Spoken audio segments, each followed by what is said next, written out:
Hey everyone, welcome to Share on a Plate।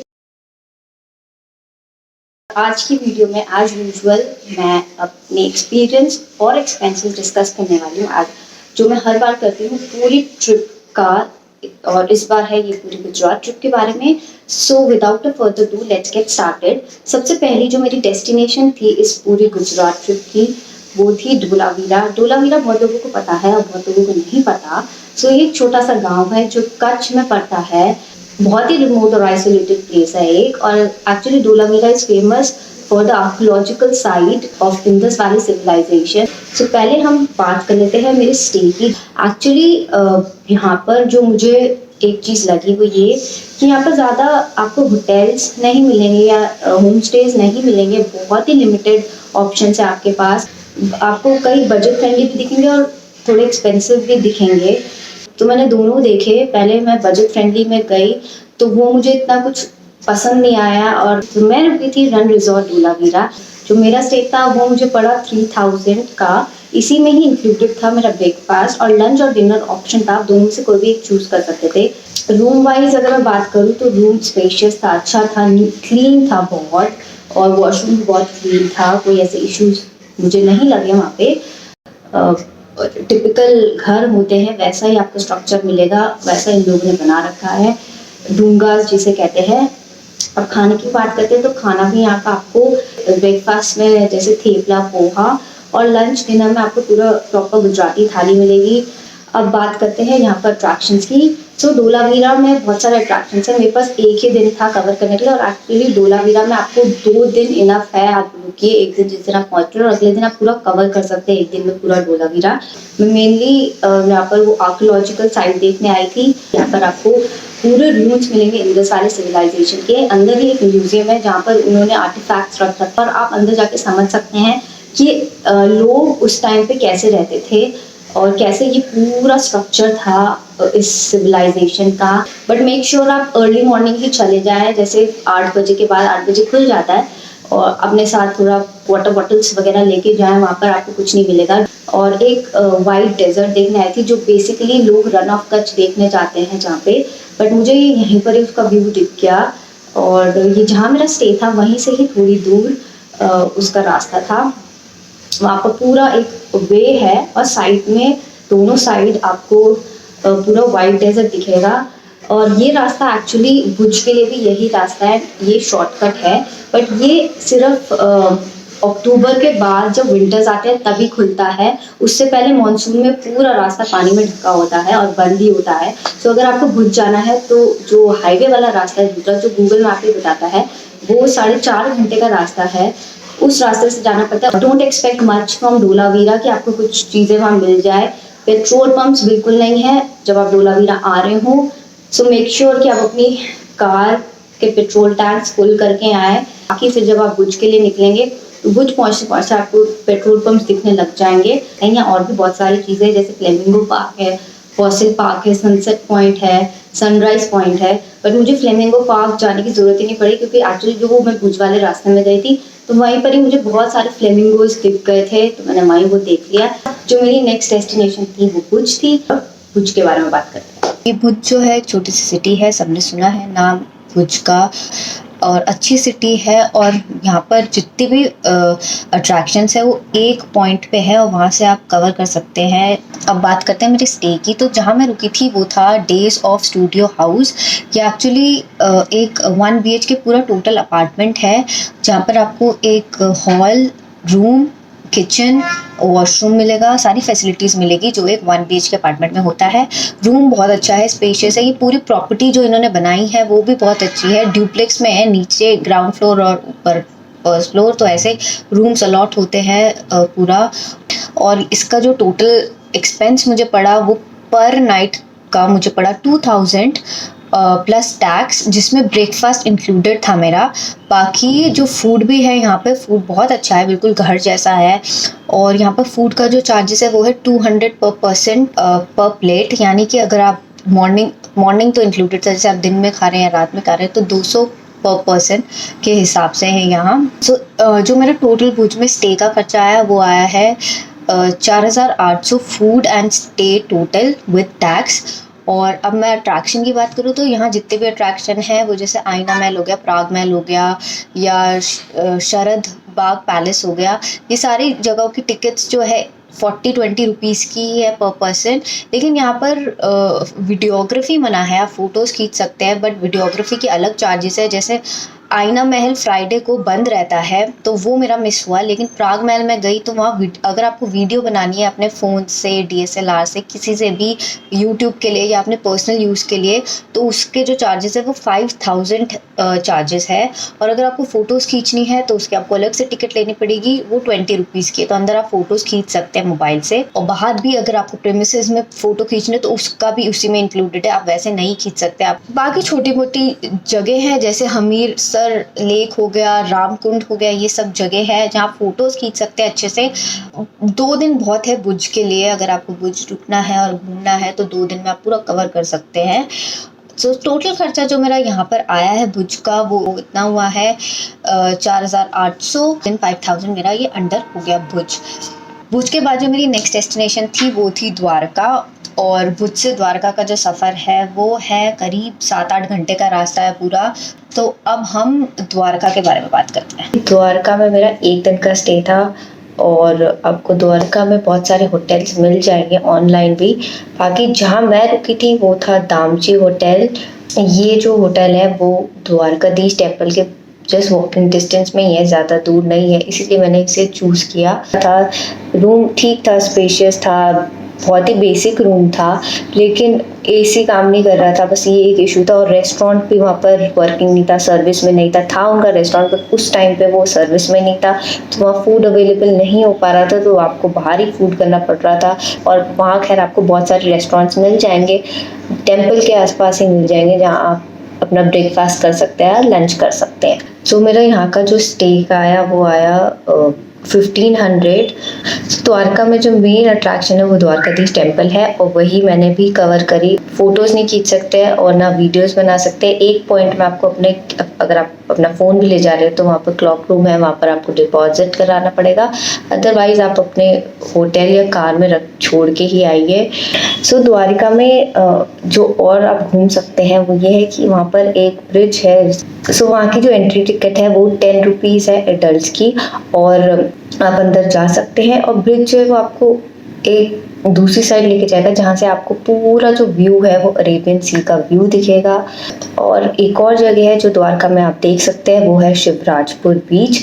ये बीच भी थोड़ी द्वारका टेम्पल से 15-20 मिनट का रास्ता है। बीच जो है बहुत ही सुंदर बीच है, बहुत साफ सुथरा बीच है। यहाँ पर भी आपको एक एंट्री टिकट लेनी पड़ेगी 30 रुपीज़ की। पार्किंग स्पेस अच्छी है बाहर, वहाँ आप अपनी कार पार्क कर सकते हैं और पूरा इंजॉय कर सकते हैं बीच। तो ये जगह पे अगर आप द्वारका आ रहे हैं तो ज़रूर जाइए और कवर करिए। सो द्वारका में जो मेरा टोटल खर्चा आया है वो मेरे स्टे का आया, और जो फूड मैंने थोड़ा बहुत बाहर खाया बस उतना ही आया है, यानी 1500 और फूड आप मान लीजिए तो 500 रुपये में मेरा हो गया, जो भी अट्रैक्शन फूड सब चीज़ें।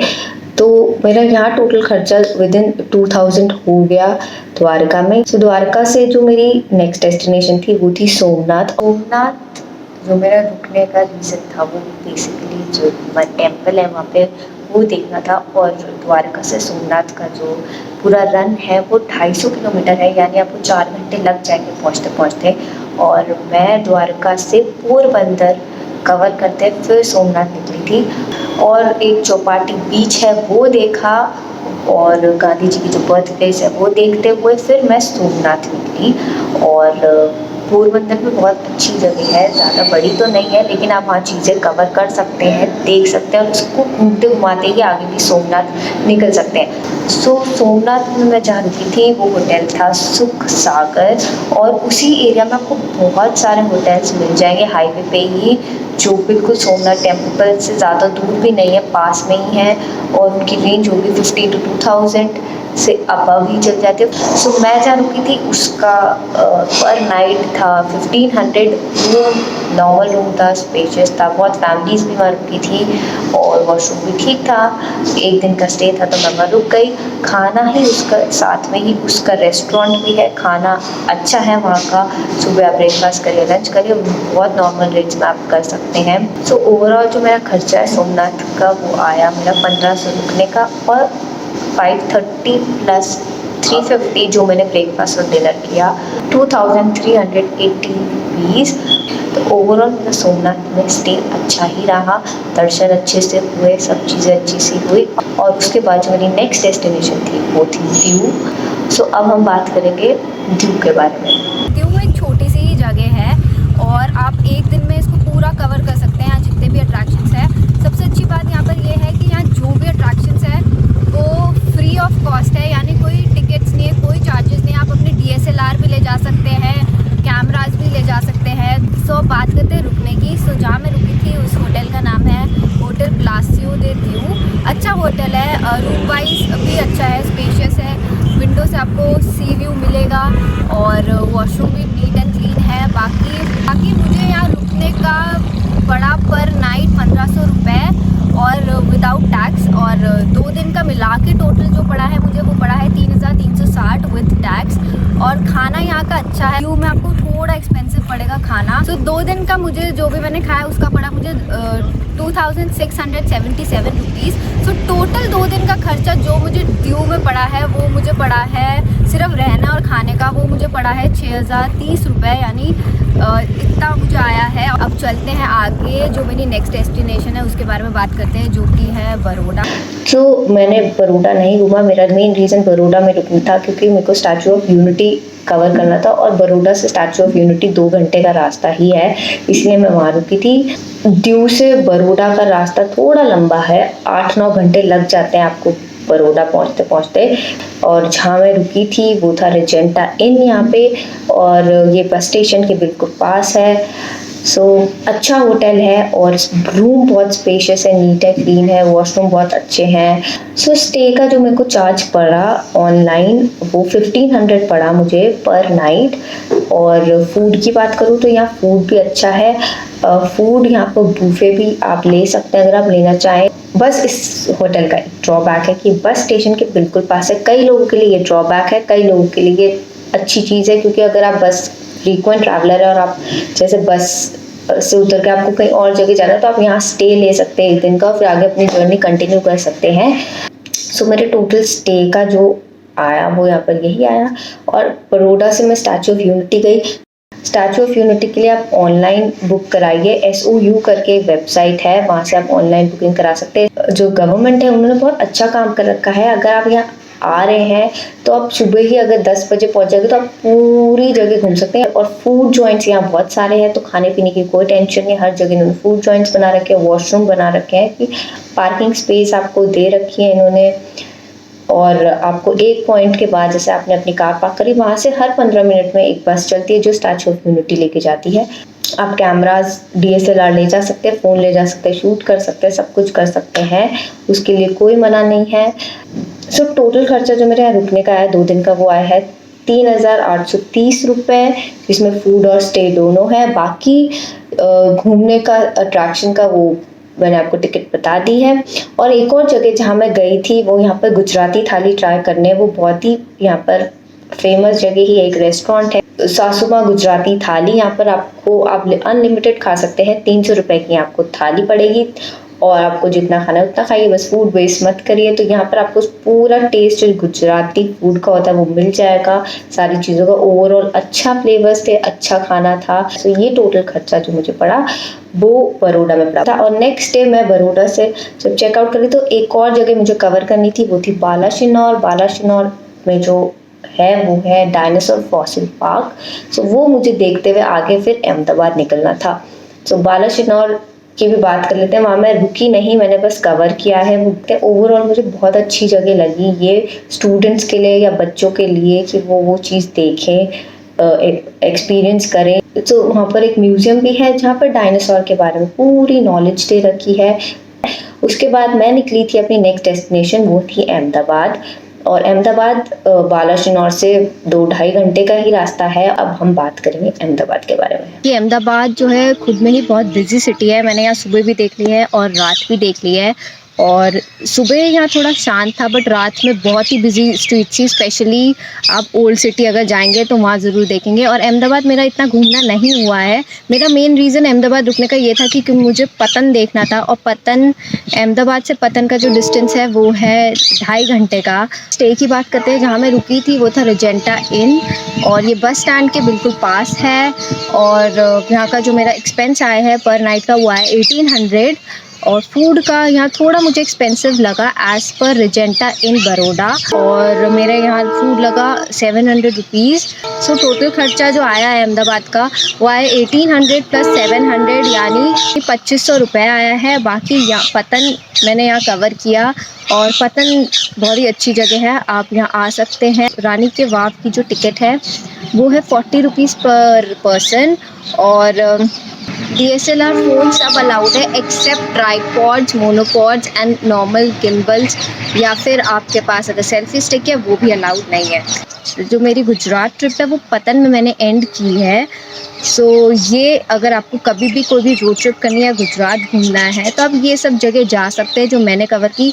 और ज़्यादातर मैंने लेस टूरिस्टिक प्लेसेस ही की है, जो ज़्यादा लोग नहीं जाते हैं या ज़्यादा एक्सप्लोर्ड नहीं है, वो जगह इस बार गुजरात में कवर की। सो अब बात करते हैं हम पेट्रोल की, कि इस पूरी गुजरात ट्रिप में कितना पेट्रोल और कितना टोल लगा। कि ये पूरी ट्रिप जो रही है 2440 किलोमीटर की, उसमें लगा है 22,800 रुपये का पेट्रोल, जिसमें अभी टोल इंक्लूडेड नहीं है। यह टोल जो लगा है वो अप्रॉक्स 2000 रुपये का लगा है इस पूरी ट्रिप में। सो इस पूरी गुजरात ट्रिप का जो खर्चा है, जिसमें सब कुछ इंक्लूडेड है, वो आया है 53,845 रुपीज़। और अगर आप ग्रुप में जा रहे हैं तो ये आपका बहुत ही कम हो जाता है खर्चा। होप आपको ये वीडियो और जितनी भी दूसरी मेरी वीडियोस है गुजरात सीरीज़ में वो हेल्पफुल हो, कोई नई रोड ट्रिप प्लान करने के लिए और अपने एक्सपेंसेस मैनेज करने के लिए। सो अभी लेते हैं आपसे अलविदा और मिलते हैं किसी नई रोड ट्रिप।